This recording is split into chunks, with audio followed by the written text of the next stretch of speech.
Good evening, Bhante, Venerable, and brothers and sisters. On behalf of the Buddhist Research Society and all of us present here this evening, I would like to extend a very warm welcome to Venerable Sanye Khadro to the Buddhist Library. We are all truly grateful to you for coming here this evening, despite your recent surgery, and to guide us on how to generate loving kindness and compassion.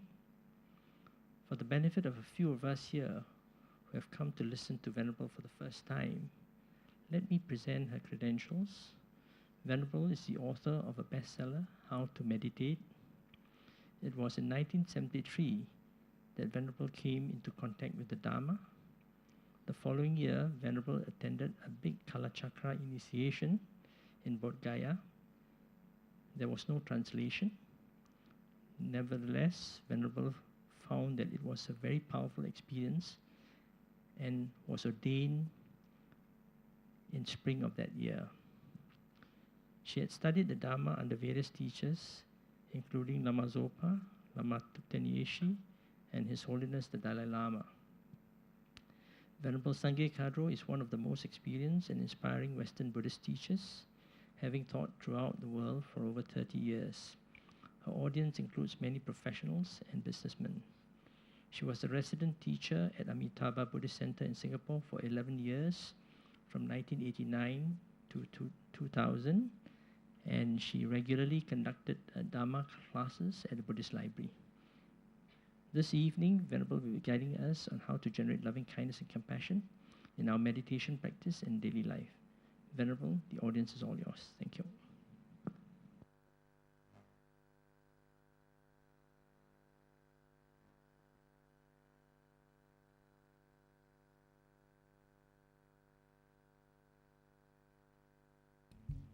No, it's on. Okay. So good evening to all of you. And it's very nice to be back here again after many years' absence. I used to teach in this room every Thursday night for many years. And I'm also very happy to see so many people here tonight interested in learning about this very important topic of compassion.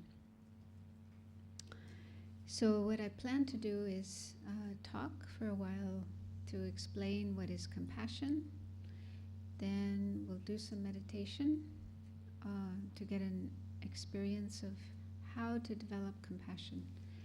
Then I'll leave some time later for questions. So if you have questions that come up along the way, then I'll do my best to answer them.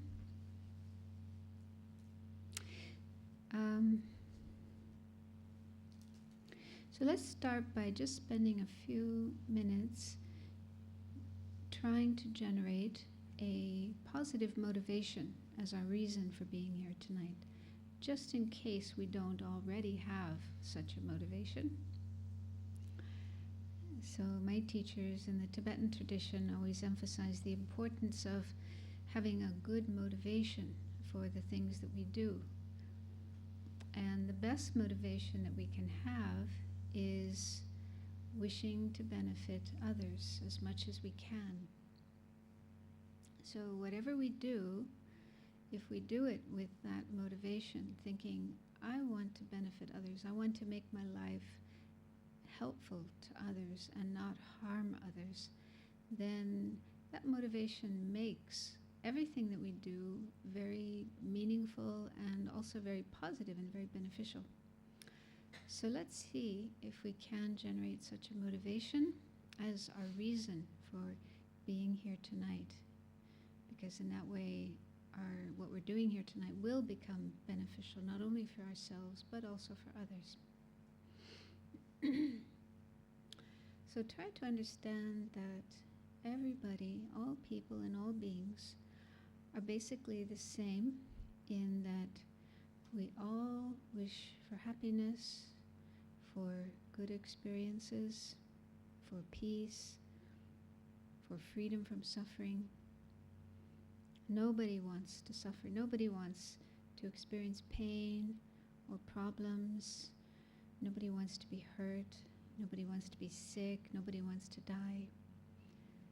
So we all want good experiences, and we want to avoid bad experiences.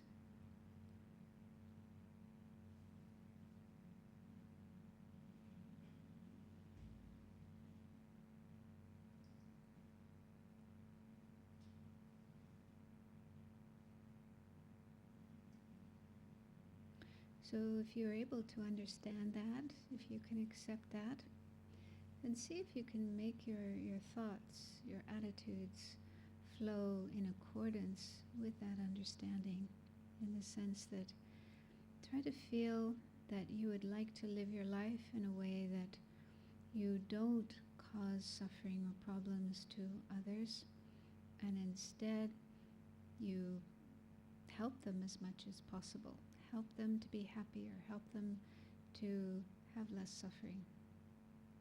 See if you can generate that wish to use your life in a beneficial way for others.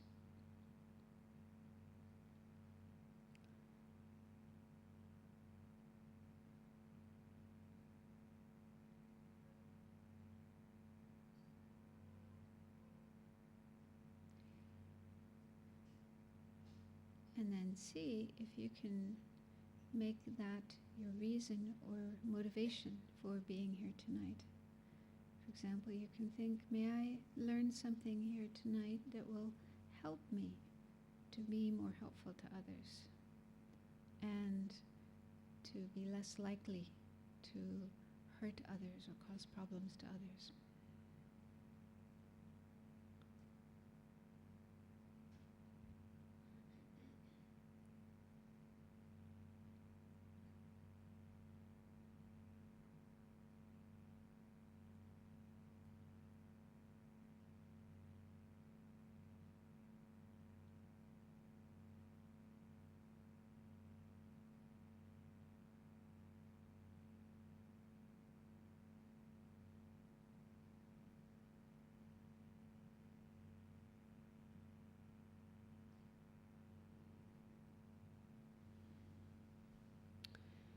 Okay, so we'll do some more meditation a little bit later, but first I'd like to give an introduction to this topic of compassion so that we have a better understanding of what compassion is. So I understand last week Venerable Sinto spoke about loving kindness, or metta in Pali, and loving kindness and compassion are two members of a group of 4 states of mind, 4 attitudes, which in the Pali tradition are known as the 4 Brahma Viharas, or sometimes translated as the 4 abodes of Brahma, or divine abodes.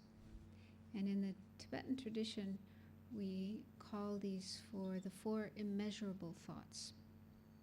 So as far as I know, these 4 states of mind are taught in all traditions of Buddhism. So there's something universal within the traditions of Buddhism. And I don't know if we'll have time to go into all of them tonight. Anyway, last week you learned about loving kindness, which is explained as the wish for others to be happy, wishing happiness for others and also for ourselves. And compassion is a little bit different. Compassion is explained as the wish for others to not suffer, to be free of suffering. So they're similar, but not exactly the same. I think of them as being like 2 sides of a coin. Because I think it's hard to have one without the other. They sort of complement each other. But tonight we'll focus more on compassion. So compassion then is wishing others and ourselves as well, because we also need to have compassion for ourselves, wishing ourselves and others to not suffer. And I think that both love and compassion are qualities or states of mind that we all have naturally. Everybody has love, everybody has compassion, although we don't have them all the time, but at least at certain times and certain moments with certain people, we do have these feelings. For example, there are for all of us, there are certain people that we care about very much. It could be our parents, it could be siblings, it could be children, if you are parents yourselves, pets. People often have pet dogs and cats, and they have a lot of kindness and compassion for their pets. So there's always certain people or certain beings towards whom we have these feelings of kind of caring, where we regard the other person or the other being as very dear and very precious, and our heart feels very soft towards those people, those beings, and we want to treat them with kindness and take care of them and help them when they need help and so forth. So those are the feelings of love and compassion. Does that sound familiar to you? Do you notice that you feel that way sometimes? Of course, unfortunately, we don't always feel that way. Sometimes we have very different feelings. Sometimes we get angry. Sometimes we feel hatred. Sometimes we even feel the wish to harm, to inflict suffering on another person or another being. So those states of mind are opposite. They're completely the opposite to love and compassion. But fortunately, the mind in which these feelings, these experiences occur, the mind is by nature impermanent. According to Buddhism, the mind is not the brain. It's not any part of our body. It's not a physical phenomena. It's a non-physical kind of energy that is compared to a stream or a river, in that it's always flowing and always changing. So each moment, each fraction of a period of time, there are different experiences happening in our mind, different thoughts, different feelings. So that's the very nature of our mind. It changes. And we can see that for ourselves. If we watch our experience, we can see there are moments we are happy and moments we are not happy. Moments we feel love and other moments we feel angry. So we can see for ourselves that our mind changes. And that's actually a good thing, because it means that even though at certain moments we may feel angry, we may feel hatred, but those feelings are not permanent. They're sometimes there, but not always there. They come and they go. They come and they go. And the Buddha taught methods that we could use to work on our mind and bring about a transformation of our mind, so that we can have less of the negative, harmful emotions like anger and hatred, and more of the positive emotions like love and compassion. So we can actually take charge of our mind and work on our mind and transform our mind. And in fact, the Dalai Lama, I've heard, he sometimes says that this is the real essence of Buddhism. The essence of Buddhism is working on our mind to bring about a transformation of our mind, to transform it from negative to positive, from anger to love, from cruelty to compassion, from impatience to patience. So lessening the negative, disturbing, harmful aspects of the mind, increasing the positive, beneficial, beautiful aspects of the mind. And it's definitely possible to do that. I can say for sure. I can see that in my own experience. So we all have compassion and love naturally. These are natural qualities of our mind. So what we need to do is learn ways to increase these feelings, to have these feelings more of the time for more people, more beings. And that's definitely possible. But I think it's helpful to look at states of mind that are like obstacles to cultivating compassion. Because if they are present in our mind, if there are obstacles in our mind to compassion, then it will be very hard for us to develop compassion. So we have to be aware of the obstacles that prevent us from developing compassion, so that we can clear those out of the way, and then it will be easier for us to develop compassion. So One is cruelty.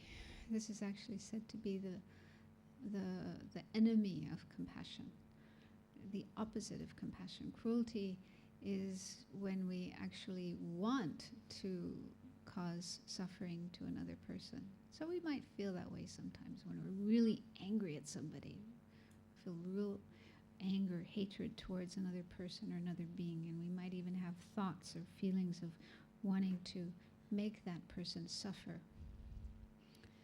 So that's the opposite of compassion. So we have to be careful about that. We have to look out for that.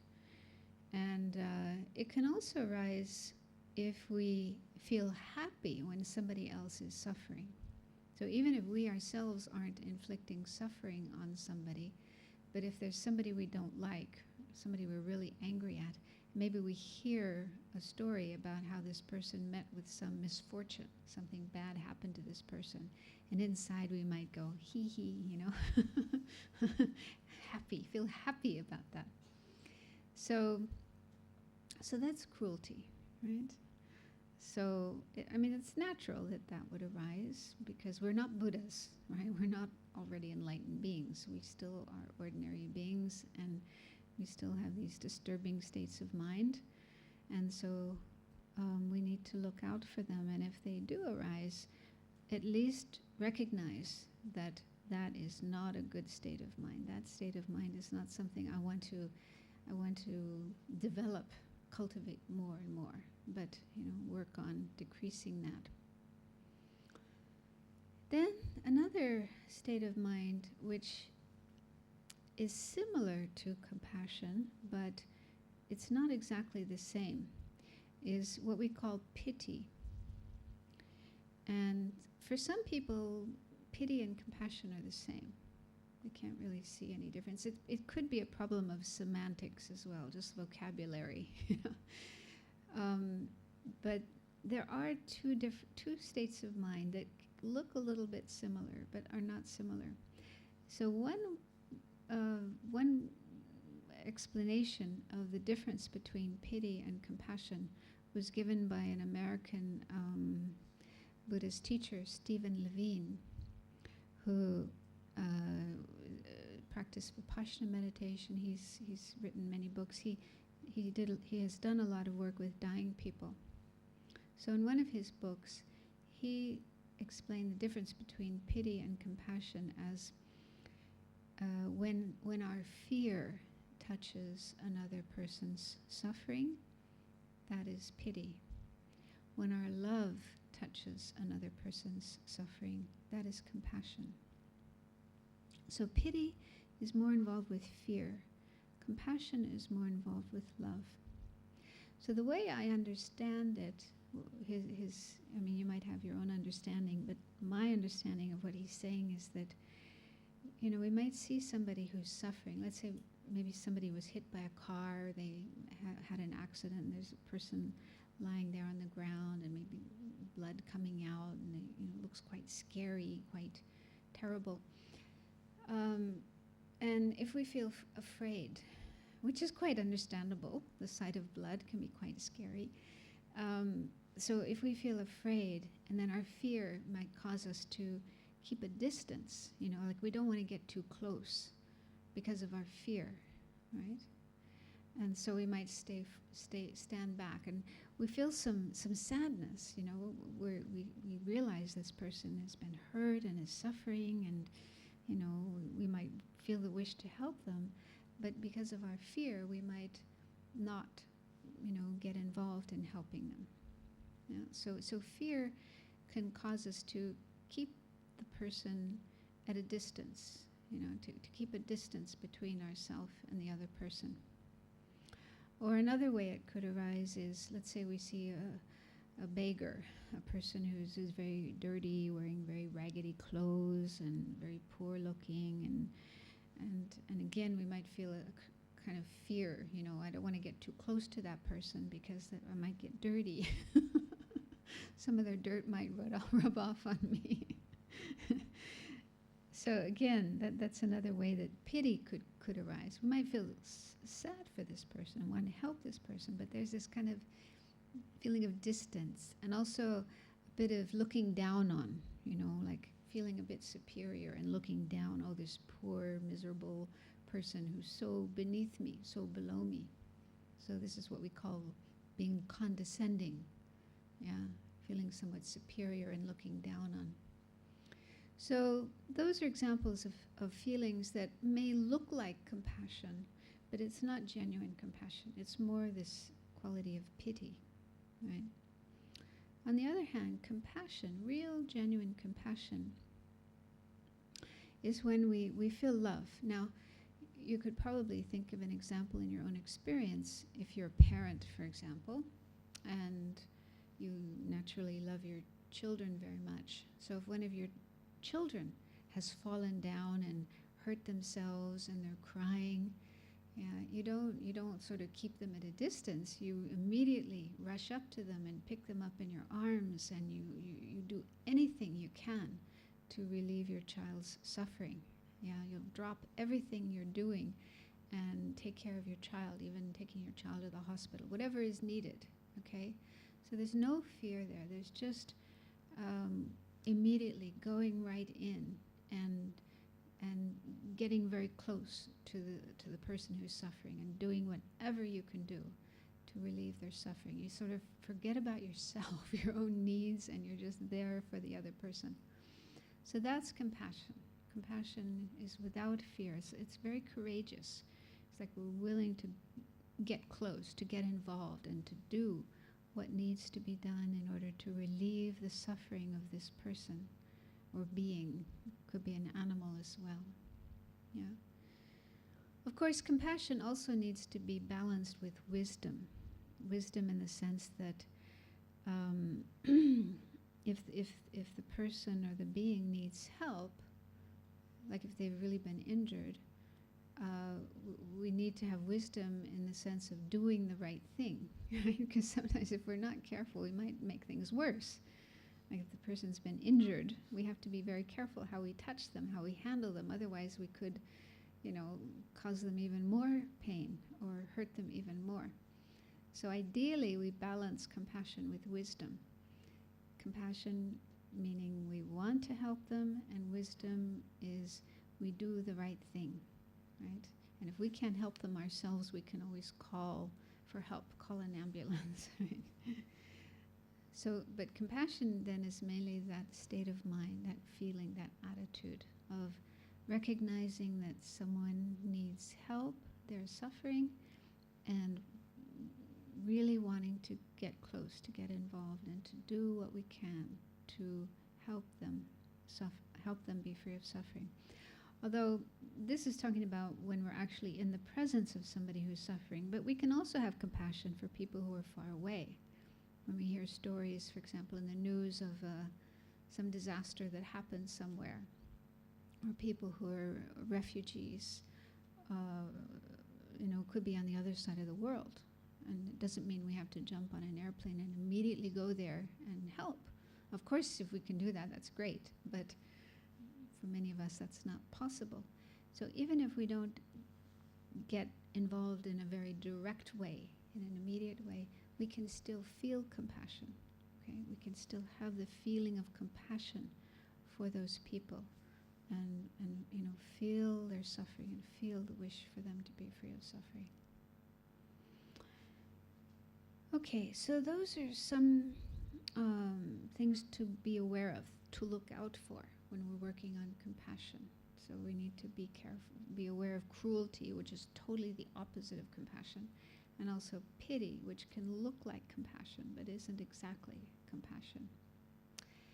And then I think there's some other attitudes that can get in the way of developing compassion.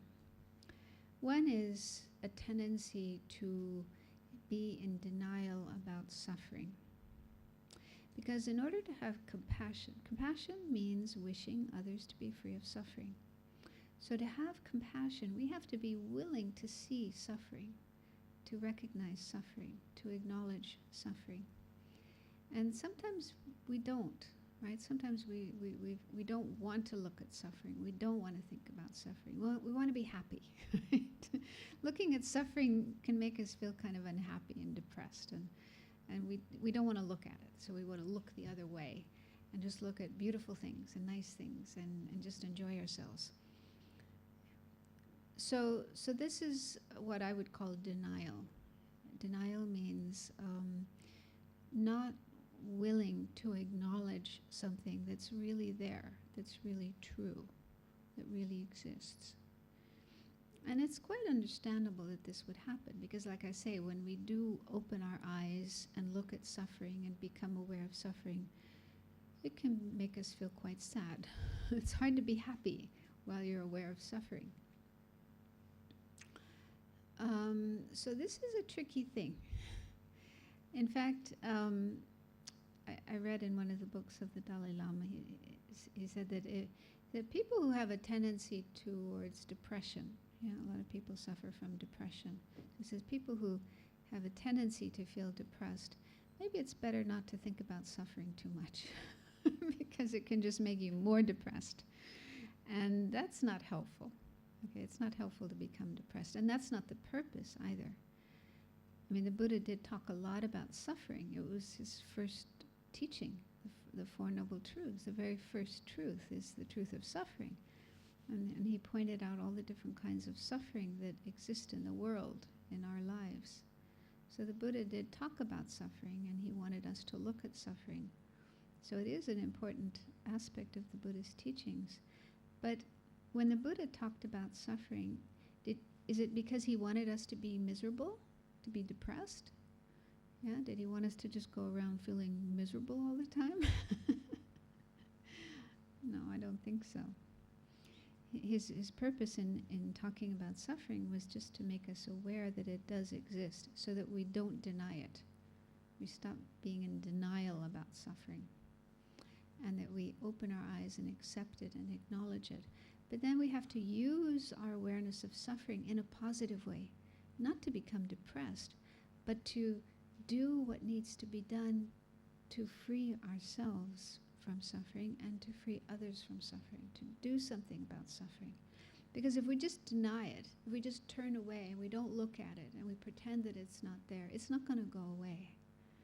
It doesn't go away by itself.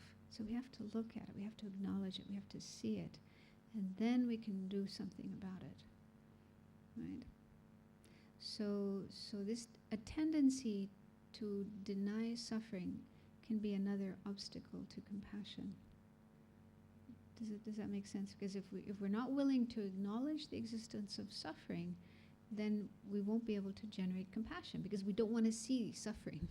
We don't want to know about suffering. And if we don't want to know about suffering, how can we develop compassion? We have to see suffering. We have to realize that people are suffering so that we can then generate compassion for them. But then another state of mind that can come up and be an obstacle to compassion is kind of the opposite to denial, in the sense that when we do open up to suffering, we start looking at suffering and being aware of suffering, then we may become overwhelmed, right? We just like, there's just so much suffering in the world. Every day you read the newspaper, you read the news, you go on the internet, you turn on the TV, there's just so much suffering. So then you might end up being kind of feeling a sense of hopelessness, a sense of helplessness, a sense of, I mean, they use this term in the West, compassion burnout. Have you heard that term? Compassion burnout. So you do open up to suffering and you start working to relieve the suffering of others and so on, but there's just so much of it, and you end up feeling, oh, I just can't do it. And then you might just close down. Say, oh, I can't do this anymore. So we have to find a balance there between, we don't want to deny suffering. We want to know that suffering exists, but we don't want to go to this other extreme of being overwhelmed by it and then feeling kind of a sense of despair and a sense of pessimism and a sense of depression. Do you understand what I'm saying? We don't want to end up being burned out by compassion, by the awareness of suffering. So I think that there are some aspects of Buddha's teachings that can help us to avoid that problem of being overwhelmed by suffering. So one is the nature of things is that they are impermanent. So Buddha talked a lot about impermanence, that things change, things are not permanent. So that is true for suffering. Okay, suffering is not something permanent. It's impermanent. It comes and it goes. Okay? So for me, that's very helpful to remind myself. Okay, when I become aware of somebody who's depressed or somebody who's in pain, somebody who's sick, somebody who's having a problem, okay, if I remind myself, okay, now they're having this problem, but it's not permanent, it's not going to last. Now they're going through this tough time, but sooner or later it's going to pass. Yeah? And the same with ourselves. When we ourselves are having some problem, some physical problem or emotional problem or whatever, to remind ourselves that it's impermanent, not permanent. It's here now, but it's not going to be there forever. So that makes it lighter. It makes it more like a cloud, right? Rather than like a heavy rock. So seeing the impermanent nature, reminding yourself of the impermanent nature of suffering, can help you to be aware of suffering, but not be overwhelmed by it, not become depressed about it, not feel it's hopeless. Yeah? So I'm just mentioning this, but this is something for you to contemplate, to think about, and to try it out. Okay? So next time you hear of some terrible story in the news, or you become aware of some problem that's happening, remind yourself that it's impermanent, not permanent. And just see if that makes a difference in the way you feel about that. For me personally, it really helps a lot. It helps me to not see it as so solid and heavy and permanent. It seems lighter. And then it gives you courage. You feel courage. Okay, I can do something. I can handle this. Rather than feeling like it's too big, too overwhelming. I can't do anything about it. And another thing that's very helpful is to just remind ourselves that suffering is a reality. Suffering is a part of life for everybody. Because we sometimes make the mistake of thinking that only some people suffer, but some people don't, right? We tend to think that, oh yeah, there are people who are poor, people who are hungry, people who are in a place where there's war going on, refugees and so on. So they suffer, but then there are these other people like the billionaires and the millionaires, the celebrities, the politicians. They have it easy. They don't have any problems. They don't have any suffering. But I think we need to look more carefully about that. If you have an opportunity to read more about the lives of these rich, famous celebrity people, you will probably find that they have problems too. They have divorce, they have kids who might have illnesses, diseases, they might have children who are disabled or autistic or have Down syndrome or mental problems. They might have problems like alcoholism, depression, drugs, right? So you look carefully into their lives, into their stories, you'll probably find that they have problems too. And if you just think about it, they have human bodies like ours. Okay, even if you're a billionaire, you still have a body that gets sick and gets old and eventually dies.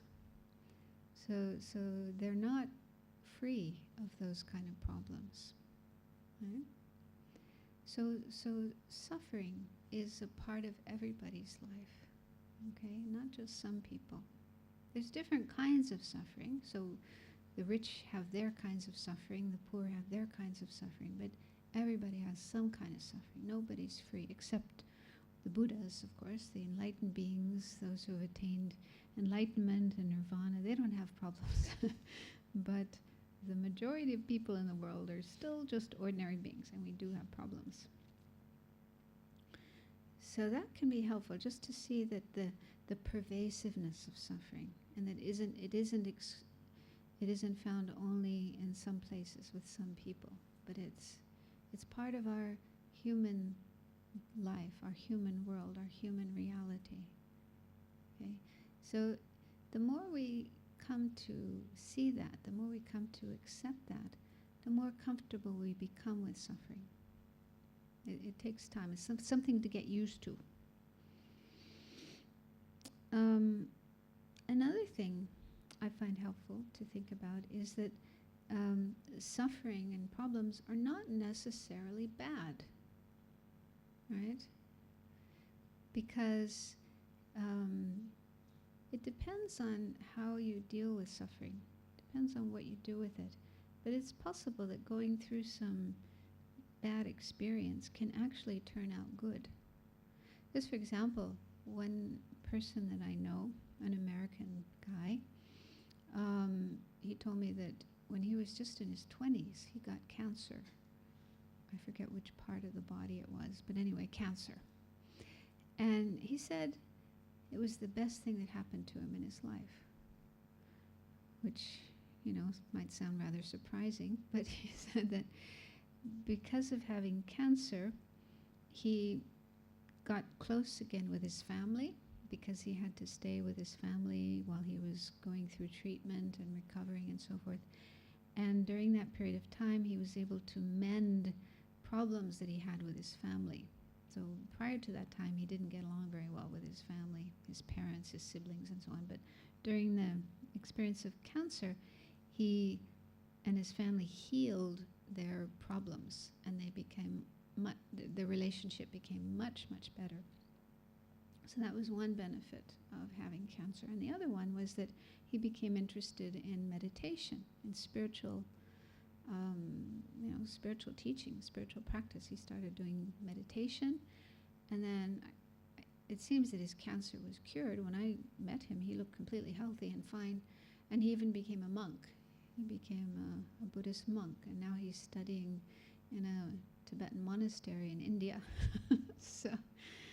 So that's just one example of how going through an experience which might look really terrible can become very beneficial. And there's lots of stories like that, where people really learn something through an experience of suffering or an illness or a tragedy. So that's something to remind yourself of as well, that suffering can sometimes be something beneficial. It's possible to learn, to grow in wisdom, to become wiser, to become more compassionate, to become more humble. Sometimes people are very proud and arrogant, and then they have some disaster, and that humbles them. And that's a good thing. It's good to come down from being proud and thinking, you're the greatest person in the world. That's not a very good attitude to have. So it's good to be humbled. So suffering is a very humbling experience. And also, another benefit is that it can change us. It doesn't always happen, unfortunately, but it can change us from going in a bad direction to going in a good direction. If people realize that maybe in their life they haven't been living very well, they may have been doing some negative things, some illegal things, some harmful things, so they might kind of wake up. Sometimes suffering is a wake-up call. A wake-up call. They kind of look at what they're doing with their life, and they realize, oh, wow, I haven't been doing very well. I haven't been living very well. I need to change. I need to change myself. So sometimes people can change completely, 180 degrees. Stop doing hurtful things that they used to do, and start being much more compassionate, more helpful, more honest, and so forth. So these are some beneficial results of going through a bad experience. So that's helpful to remember that suffering can be a beneficial thing. And so if we keep these in mind, if we familiarize ourselves with these more positive or beneficial aspects of suffering, then when we do look at suffering, we become aware of suffering, I think we'll be less likely to become depressed about it and feel in despair and overwhelmed by it. Does that make sense, what I'm saying? And another thing is that I think we need to be practical and realistic when it comes to dealing with suffering, because when we do encounter someone who is suffering, and if we might feel, oh, I really want to help this person, I want to relieve this person's suffering, I want to make them happy and so forth. It's great to feel that way.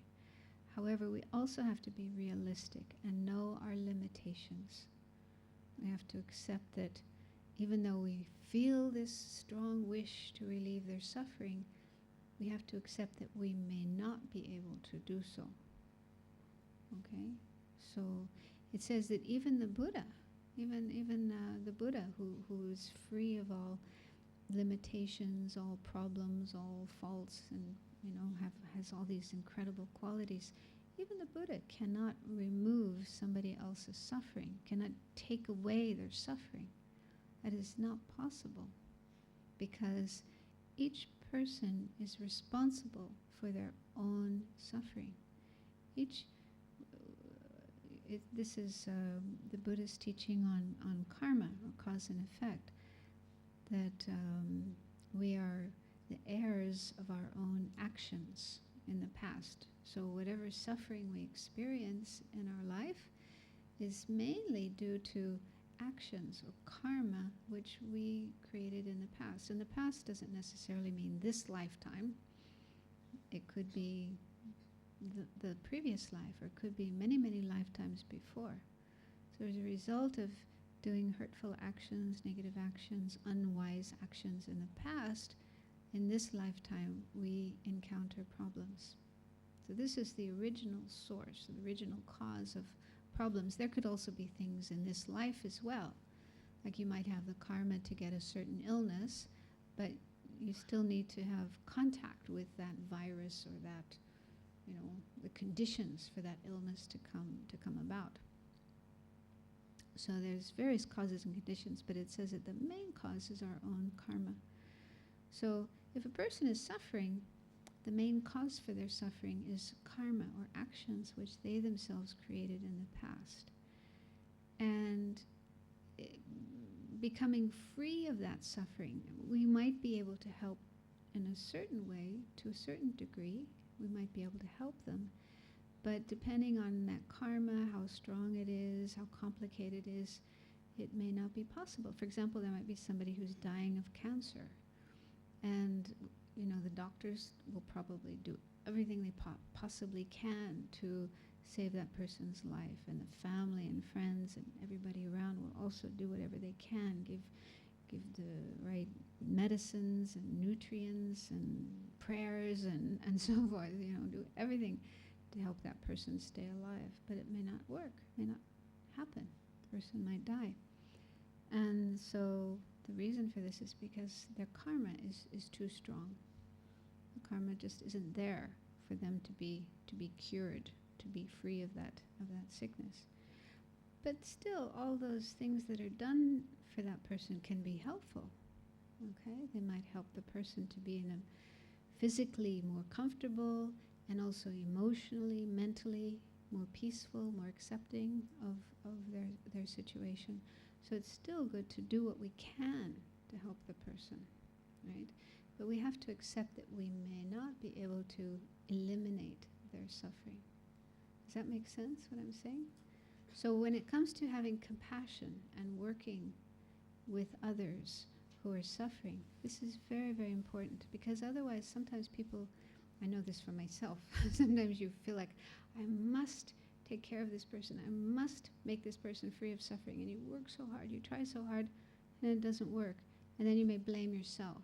You may think, oh, I'm a failure, I didn't do enough, I didn't do the right thing, right? And then you might feel guilty, you might feel bad, you might beat yourself up, and that might also discourage you from trying again. You might feel, well, I'm not even going to do this anymore, I'm not going to try anymore because I can't do it. So that's not a good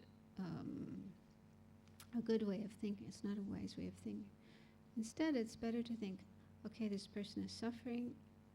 I want to help them. I will do as much as I possibly can, but I also accept that I may not be able to eliminate their suffering. Okay? Does that make sense, what I'm saying? So what I'm saying is, when it comes to putting compassion into practice, we need to be realistic, be practical. Do what you can do, but also accept what you can't do. Accept that there's certain things you are not able to. There's certain things nobody can do. I mean, sometimes, like I say, even the doctors say, we have done everything we can do. We can't do any more. There's nothing more that can be done. So that's just the situation sometimes. So we need to accept that. But I always feel that even in that kind of situation where nothing more can be done for that person in terms of medicines and operations and treatments and so forth, I feel there's always prayer. I think prayer does help. Not everybody believes in prayer, not everybody feels comfortable with prayer, but I think it does help, because it does change the energy. For example, when I was living here in Singapore, there was one woman who had been suffering from cancer for several years, and I met her because she wanted to take refuge. So I visited her and gave her refuge, and then I would visit her once or twice a week for several weeks, several months before she died. So, of course, family and the doctors, everyone did what they could to save her life, but she did die in the end. But at the end, it was so beautiful. The last day of her life, the last 24 hours, she's actually unconscious. But they say even when someone is unconscious, they might still know what's going on. So myself and a few other Sangha members and her family, her children and nieces and nephews and so on, were continuously chanting Om Mani Padme Hum in her room. Her hospital room was like a temple. It was filled with the sound of Om Mani Padme Hum. You walked in there and you just felt so peaceful, so and so I'm sure that was beneficial for her to be in that kind of atmosphere as she was dying.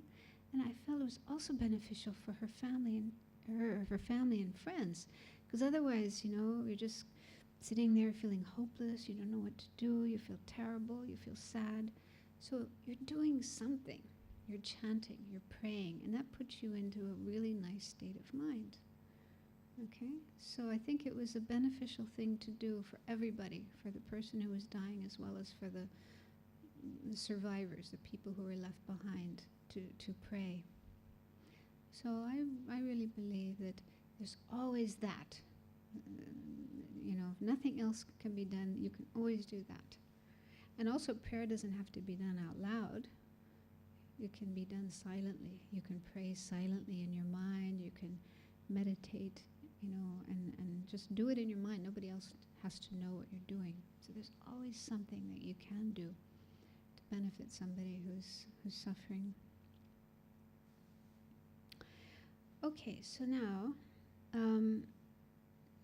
so far I've been talking about what is compassion and what are some states of mind that are like obstacles to compassion that we need to be aware of and try to work on. So now, how do we actually develop compassion? The usual method, I'll just talk a little bit and then we'll do a meditation on it. The usual method is to just bring to mind individual people. And I think it is good to do this with individuals rather than a whole huge mass of people, because if you focus on individual people and you really get a sense of that person, and then meditate on, or just repeat to yourself, say to yourself words such as, may you be free from suffering. I wish you to be free from suffering. It becomes more meaningful rather than what sometimes happens. People just say, may all beings be free of suffering. I mean, of course it's nice to have that thought, to say that to yourself, but all beings is just so vast, so huge, and there's no individual faces, individual names, individual beings that you're thinking of, right? So of course it's good to wish all beings to be free of suffering, but it's also very powerful to focus on specific people, specific individuals, and really get a sense of how that person has suffering. They don't want to suffer. May they be free from suffering. I really wish that person to be free of suffering. How wonderful it would be if that person could be free of suffering. So saying those kind of words to yourself and trying to bring up that feeling of compassion. So it's similar with love, the meditation on loving kindness, where you focus on individuals and then repeat words to yourself such as, may you be happy, I wish you to be happy, and so forth. So it's similar to that, but the focus is more on wishing them to be free of suffering. And sometimes people say that when they do this kind of meditation, they don't feel anything. They just say these words, may you be happy, may you be free of suffering, but they don't feel anything. It's just like words. So I think it's best not to, when you're doing this kind of practice, not to have the expectation that you are going to feel something. Because, if you go into the meditation with the expectation, oh, I'm going to, generate this wonderful feeling of compassion. And then if that doesn't happen, if your mind just feels kind of flat, then you may think, oh, this doesn't work. This meditation doesn't work, so I'm not going to do this anymore.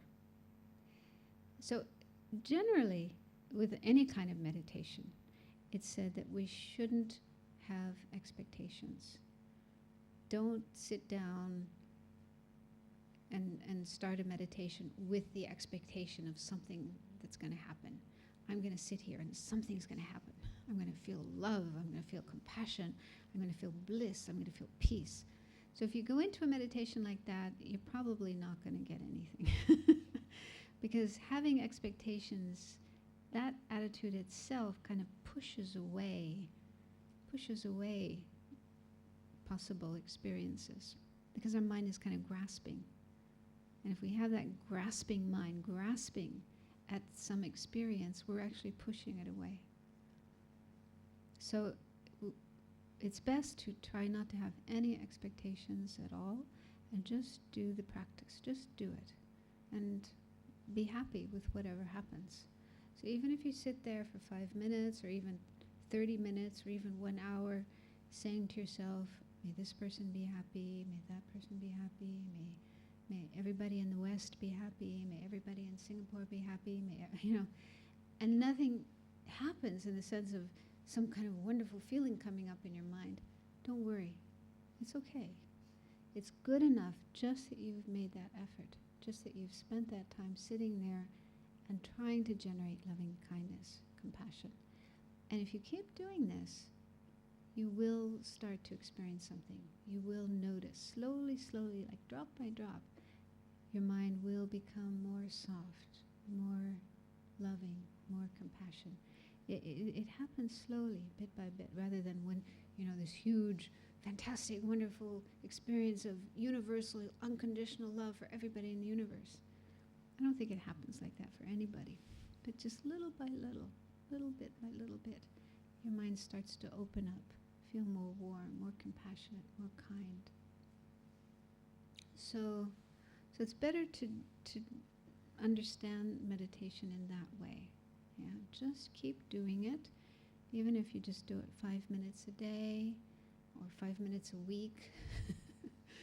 And also, you don't only have to do it when you're sitting like this, but you can do it when you're out and about, when you're walking around or driving in your car or sitting on a bus, sitting on a train, or in your office, the place where you work, just sometimes just spend a few minutes looking around you and thinking, oh, all these people here, how wonderful if they could be happy, how wonderful if they could be free of suffering, something like that, just to, the meaning of meditation in Sanskrit, probably in Pali as well, the word for meditation is bhavana, right?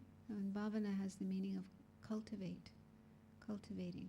We're trying to cultivate, just like if you have a garden or flower pot and you want to cultivate a flower, cultivate vegetables, okay? So you start with a little seed and you water it, and slowly, slowly it grows and becomes this nice flower, nice vegetable. So that's what we're trying to do, is we're trying to cultivate certain states of mind, cultivate love, cultivate compassion. So however much time we spend, even just 5 minutes a day or even just 1 minute a day, trying to cultivate these states of mind slowly, slowly, they will grow, get bigger and bigger and more beautiful. And the word for meditation in the Tibetan language is gom, and that means familiarize, to make familiar. So it's similar. What we're trying to do is make our mind familiar with certain types of thoughts or feelings or experiences. So the more we familiarize ourselves with this kind of thought of loving kindness, compassion, the more it becomes natural, the more it becomes our natural, genuine, spontaneous way of seeing others, feeling towards others. So it's just like making a habit, making a habit of caring about others, wishing them to be happy, wishing them to be free of suffering. So the more we do it, the more it's like filling up our mind. Our mind just gets filled up more and more with these kind of thoughts and feelings. Okay, so maybe that's enough talk. Let's just do some meditation on this to see how it can be done.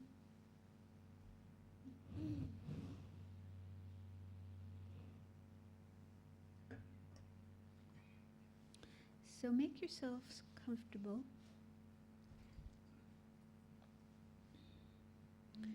But it's good to have your back straight when you meditate. That helps the mind to be more clear and focused, concentrated.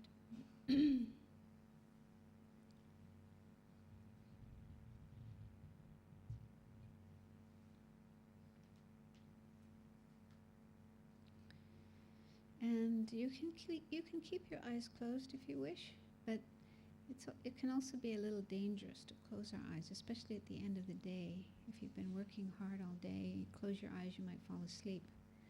So to prevent that, you can keep your eyes open a little bit, just a crack, and have your eyes looking down onto the floor in front of you. So having your eyes like that, there's some light, a little bit of light coming in to your eyes, and that helps you to stay awake and alert.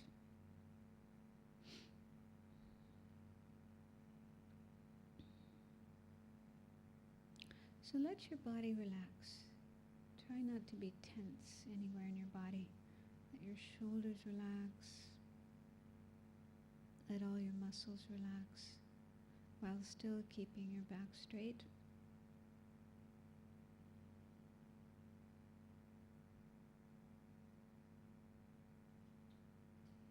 And let your breathing be natural. Don't try to control your breath, but just let your body breathe as it normally, naturally does.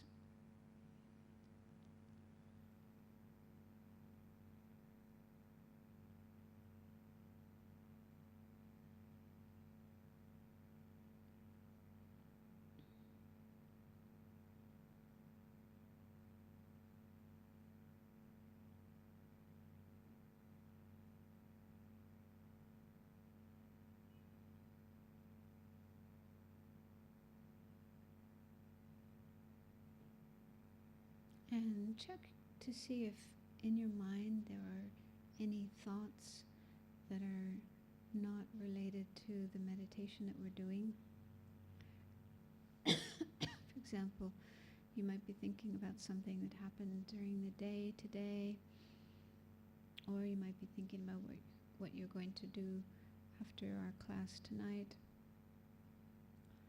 So put aside thoughts of the past and thoughts of the future, and just let your mind be right here in the present place, present moment.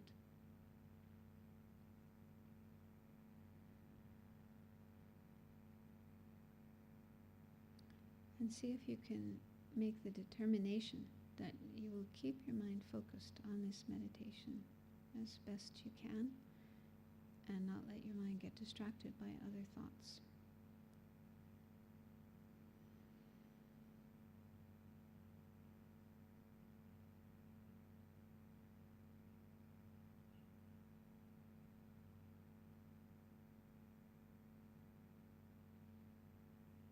Okay, so now bring to mind a person you know and care about, someone you have good feelings for, who is going through some kind of difficulty right now. It could be something physical, like an illness that they have, or it could be something emotional. Maybe they're feeling depressed, or worried, or upset about something.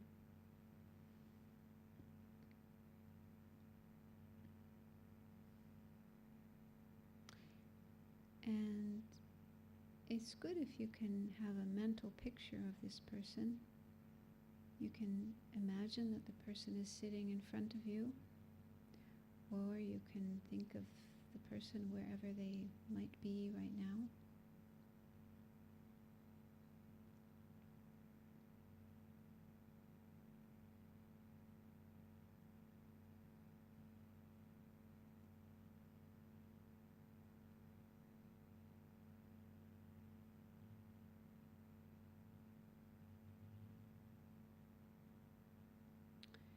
Now, spend some time thinking about how this person is basically the same as you. They want happiness, they want good experiences. They don't want to feel bad. They don't want pain.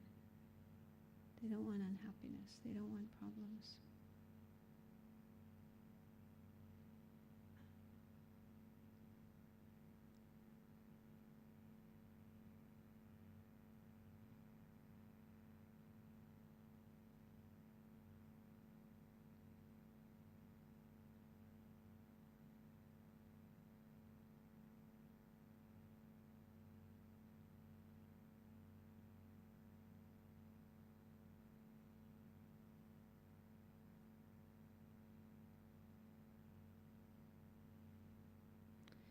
And now say to yourself some words that can help you to generate a sense of compassion.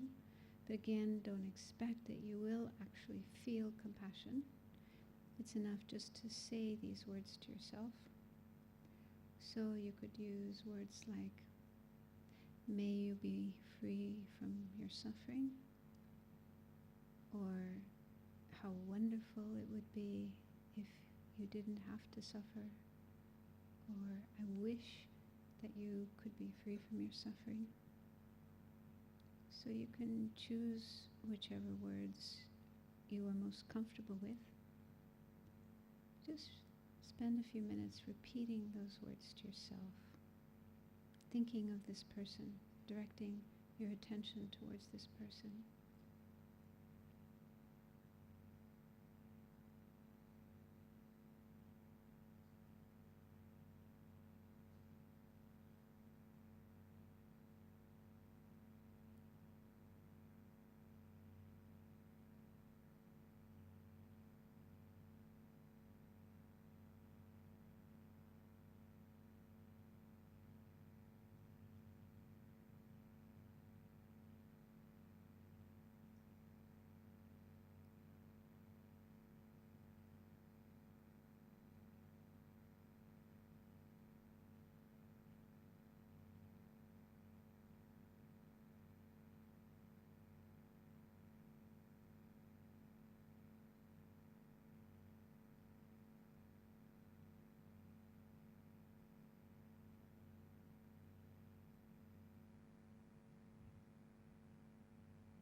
bring to mind another person you know and care about who is going through some kind of difficulty, some kind of problem, physical or mental or both.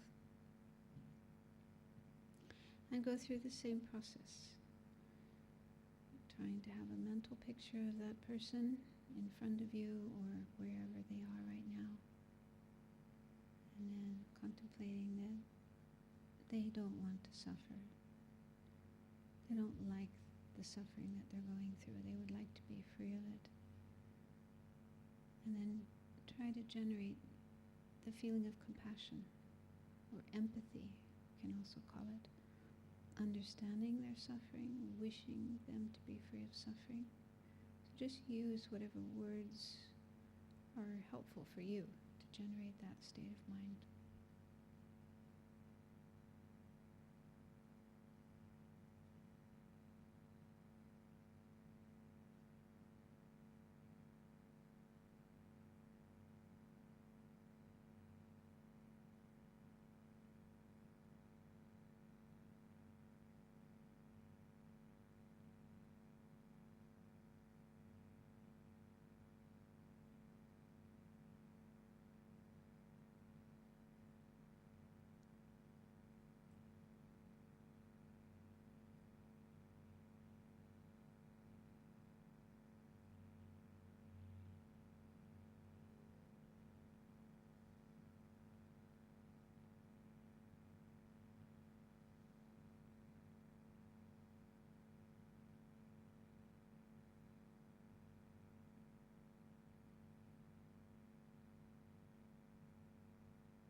Now bring to mind a third person, this time someone you are not so close to, someone a little more distant from you. It could be someone at work, or a neighbor, or even someone in your family that you're not so close to.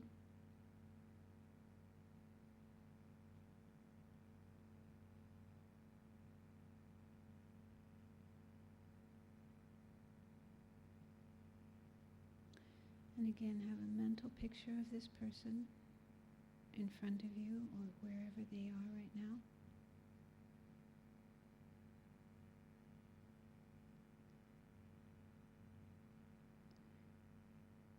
And think about how this person is basically the same as you and the same as the other two people you thought about. In that this person wants to be happy, wants to have good experiences, and doesn't want any pain, any problems, any bad experiences.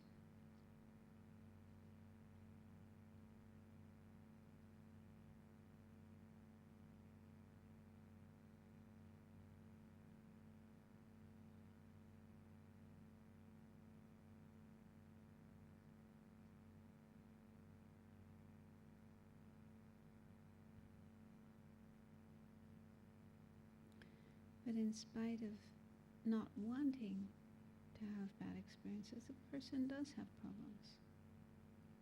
They might have physical problems, aches, pains, sickness. They might have relationship problems, emotional problems, feeling unhappy or depressed, lonely.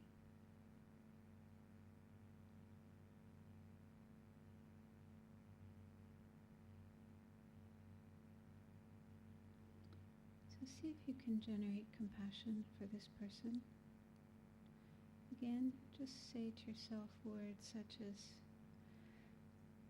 "May you be free from your suffering.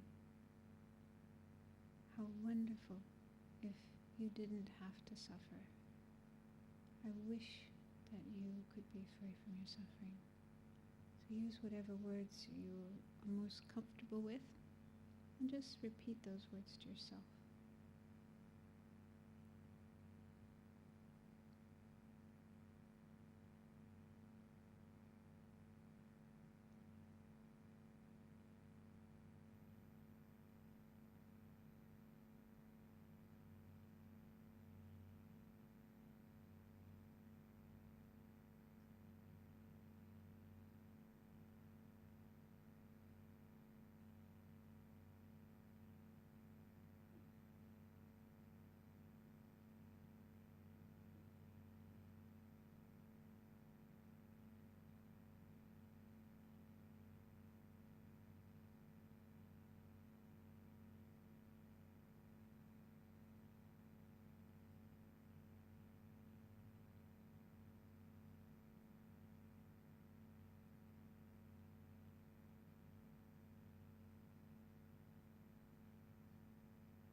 Okay, so now you can slowly come out of the meditation, relax, open your eyes.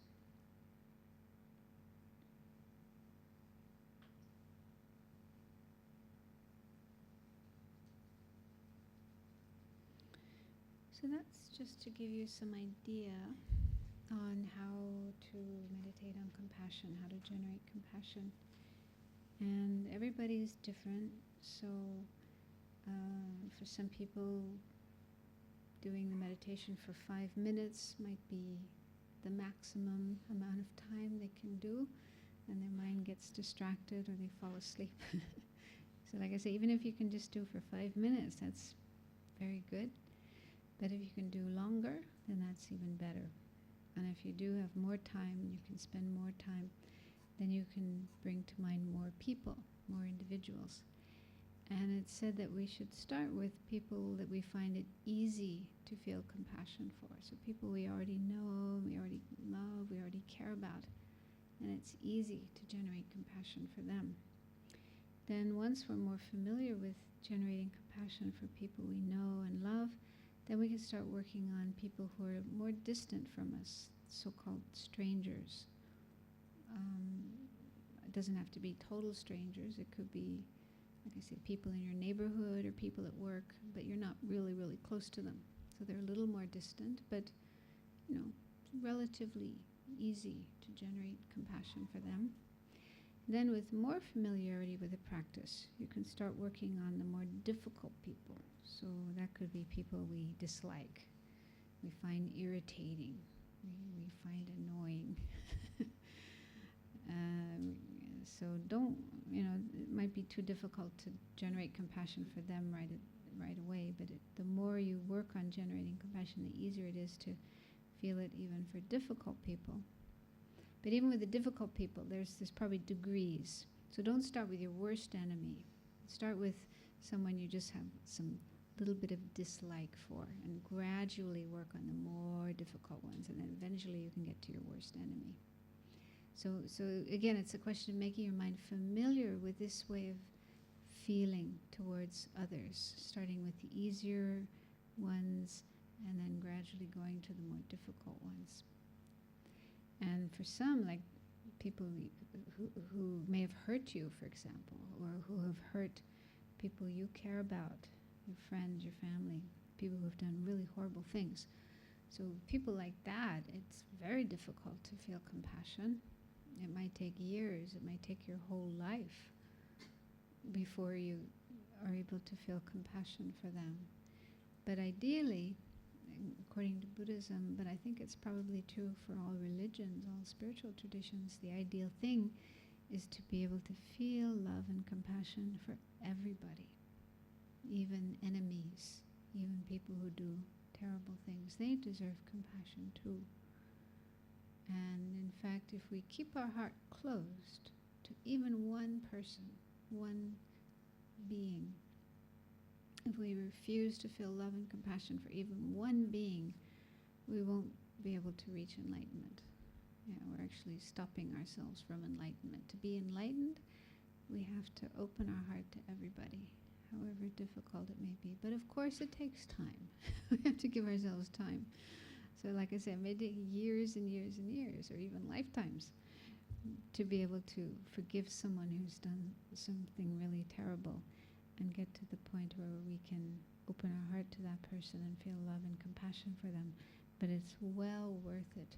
Because, you know, if you think about it, even if you don't care about that person, but if you care about yourself, if you really want yourself to be truly happy, then you need to open your heart.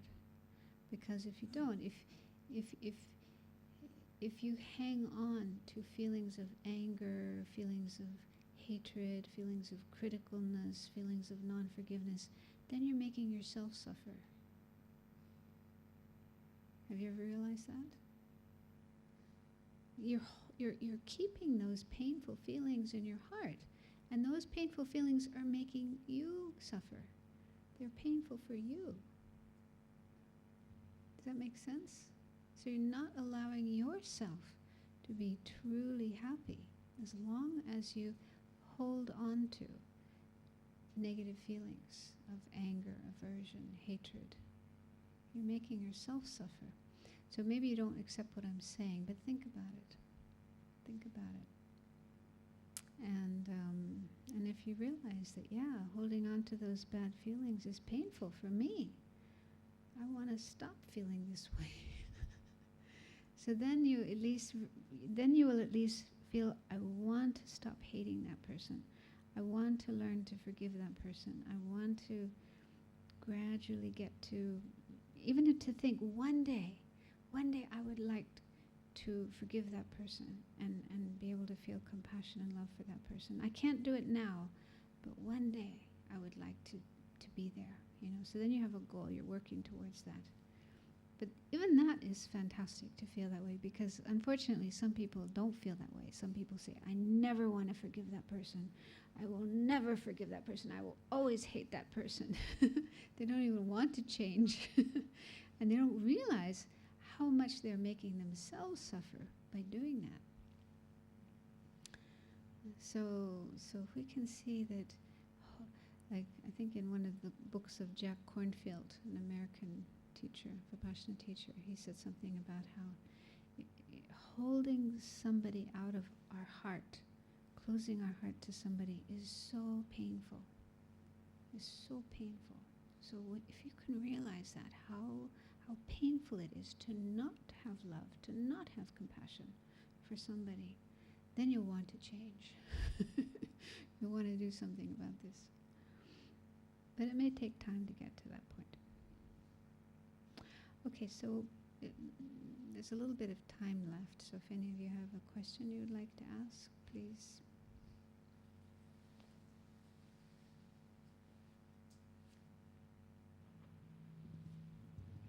Don't be shy.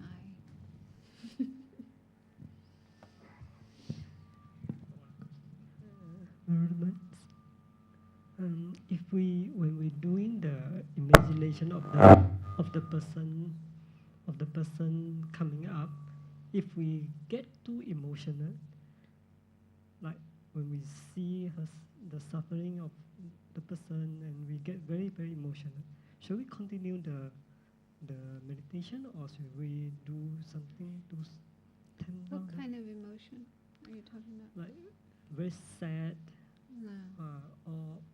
or even the other way is maybe very get angry or Mm-hmm. like yeah.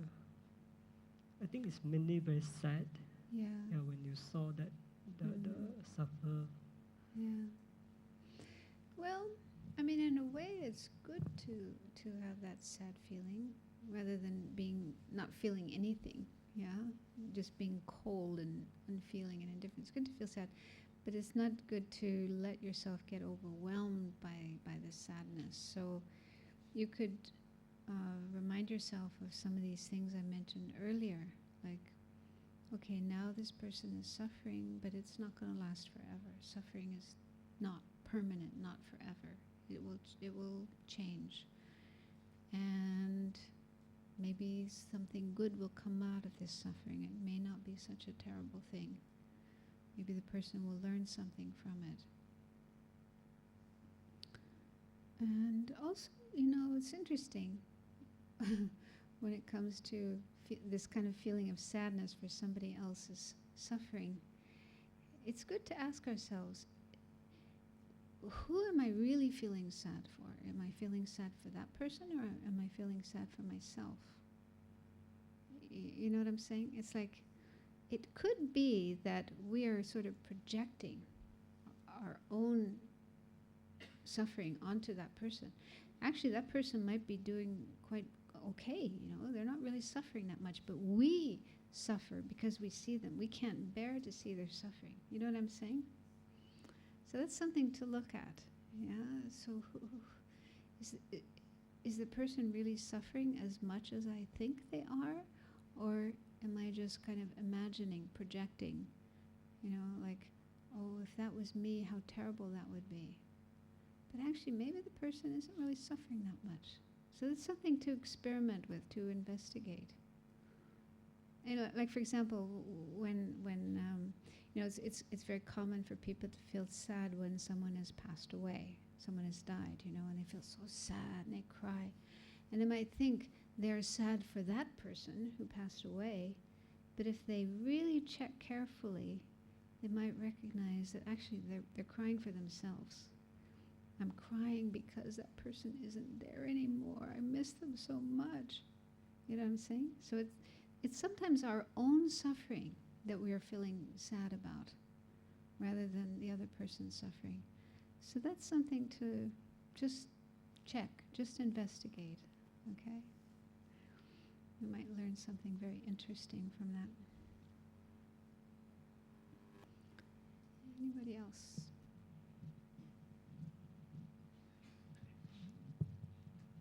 Venerable,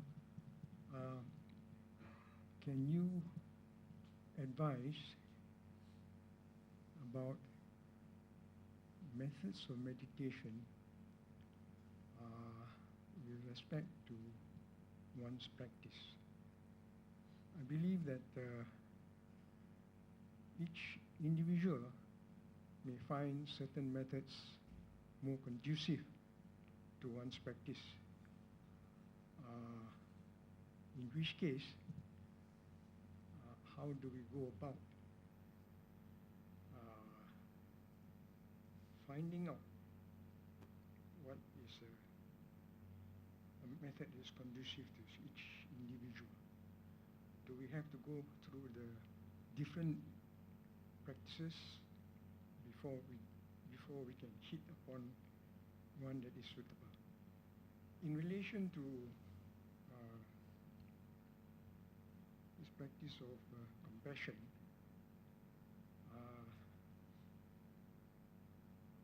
it appears to me anyway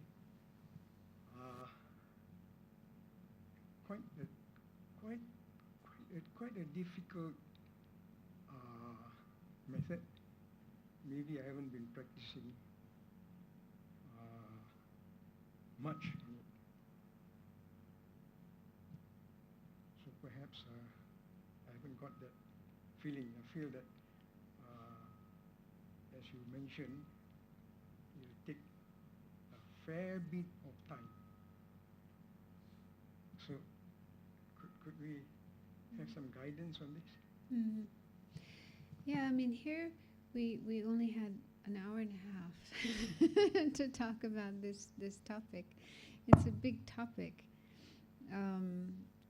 So one could easily we could spend a week, full time, talking about compassion and meditating on compassion and using different methods. So it's a big topic.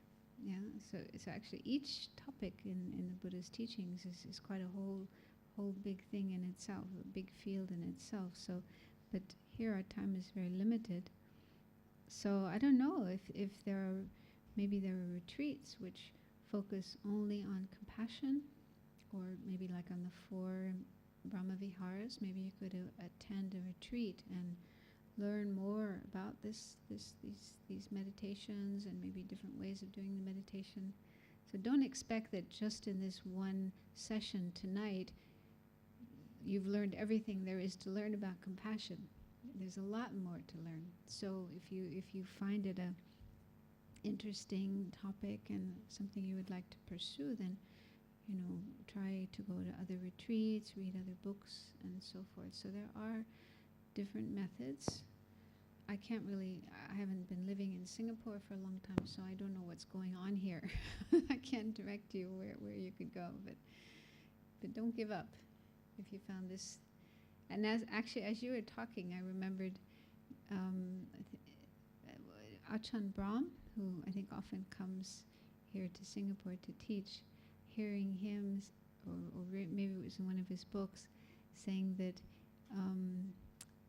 to start off meditating on compassion, it's good to bring to mind an easy object. Like he says, for him, thinking of little animals, little puppies, little kittens, or a small child who's crying. Yeah. So when we encounter, like for me, it's kittens. I remember when I was living here in Singapore, there's often little cats, baby cats in the street, and sometimes they don't have a mother. The mother's disappeared, and they're just there by themselves. This little baby cat crying, and it would just break my heart. So each person, I think, can find some object. I think usually little children is easy. When you see a small child that's been separated from his or her mother and he's crying and, looking very sad, very lost. So it's very hard to just walk by and not do anything, right? It just really opens our heart, moves our heart, and we want to take care of this little child. So it's good to bring to mind that kind of person or that kind of object to get a feeling of compassion, to understand what is compassion. Because then when you feel that feeling coming up, then you know, that's compassion. That's what compassion is. Okay? So once you know what it is, then you can bring to mind other people, other objects, and then try to generate that same feeling towards them. Does that make sense? Yeah. So try different methods, different techniques, and I agree with you that everybody is different. Each person is different. So what works for one person may not work for somebody else. So we have to do some trial and error, and hopefully we'll find a way that works for us.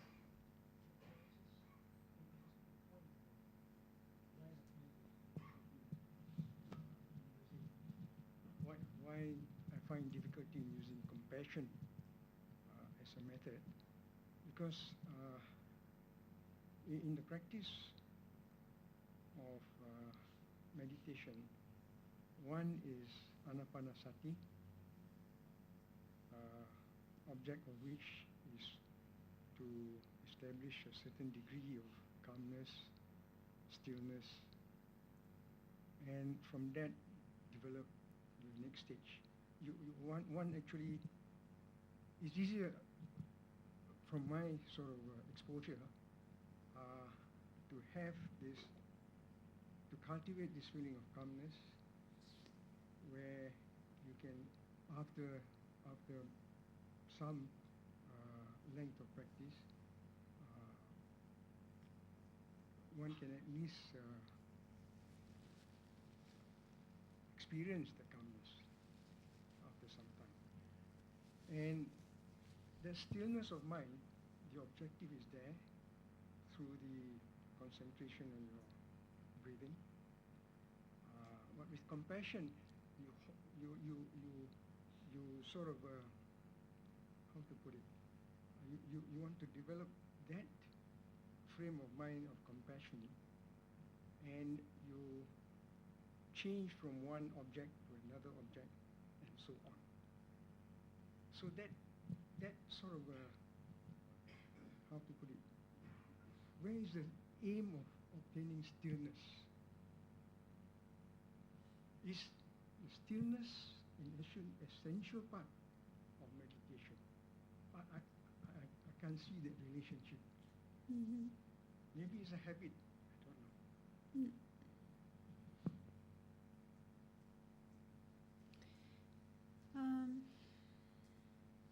Well, I think that there could be different ways of combining the practice of the 4 Brahmaviharas with practice like the Satipatthana.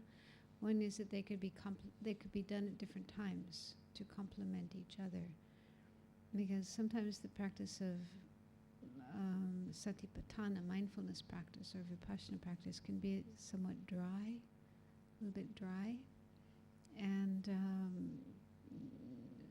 at certain times meditating on metta, loving kindness, compassion, and so forth kind of gives more warmth, more feeling to our practice, so the mind doesn't become just completely dry and cold. And so that's one way of combining them. But I think it's also, this isn't something I have learned about, but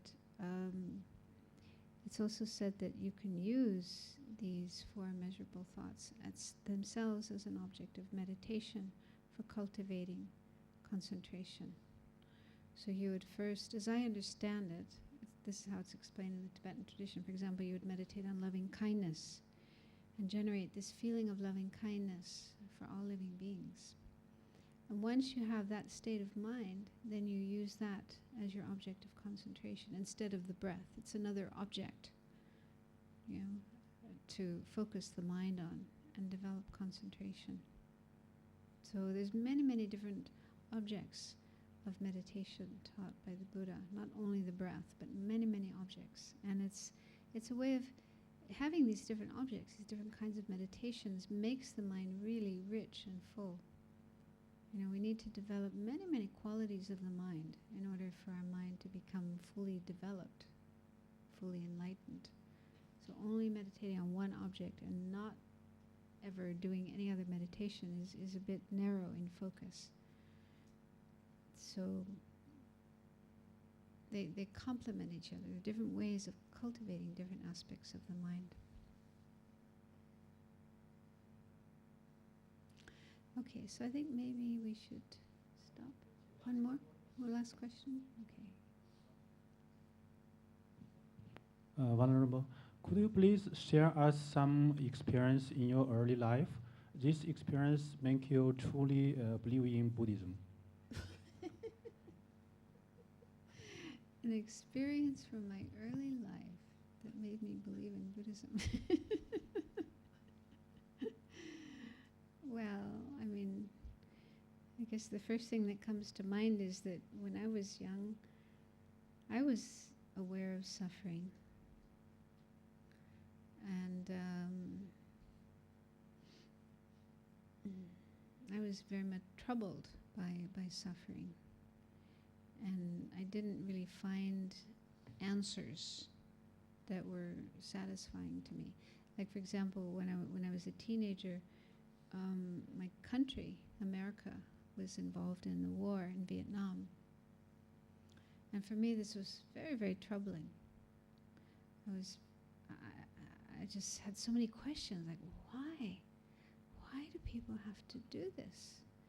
Why do people kill each other in such horrible ways, and even kill innocent children and women? Why are people doing this? Why is there war?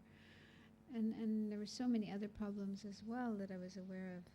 Racial problems in America, black people having been treated so badly by white people, and they were asking for their rights, but white people were saying, no, you can't have the same rights as us. And why? I just couldn't understand why human beings are so intelligent, and yet they do such stupid things. Why is there's so much suffering in the world. So my mind was very troubled by these things. I had a lot of questions, but I wasn't able to find any satisfying answers. And then when I started to learn Buddhism, study Buddhism, the Buddhist teachings just made so much sense to me. That there's suffering, everybody suffers. Where does the suffering come from? It comes from mainly from ignorance and attachment and anger, these states of mind that are wrong, are harmful to ourselves and to others. But they can be changed. The mind can be changed. We can free ourselves from these disturbing states of mind and develop positive states of mind like wisdom and compassion and love and patience and so forth.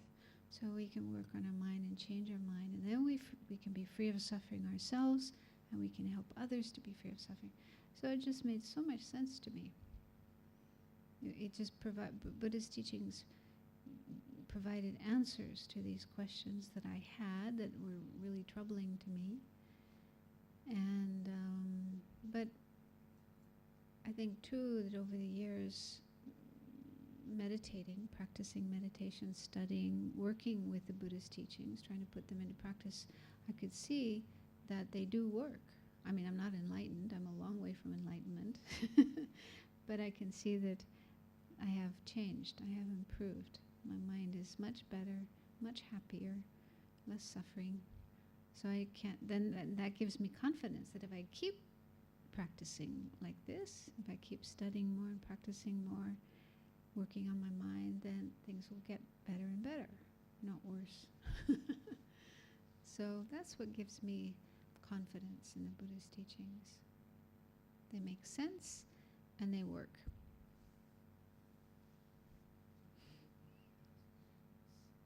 Yes. Okay, so we'll finish here.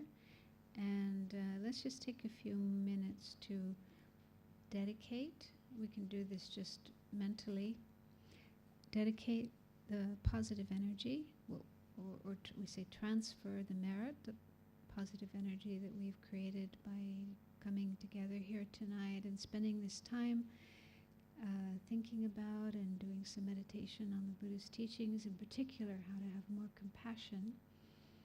So feel that we have definitely used our time well here tonight. We have definitely created some positive energy, some merit.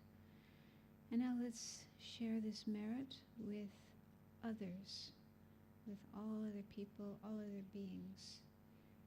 May this bring about peace, happiness, freedom from suffering, freedom from ignorance, confusion, and other delusions like attachment, anger, hatred, and so forth. And may it help all of us get closer to enlightenment.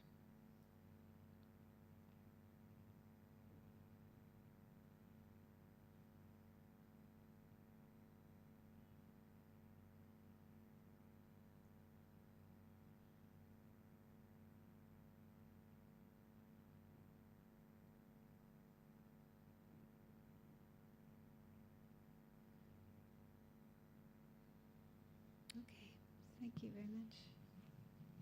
Bante, can I invite you to give a token of appreciation to Venerable?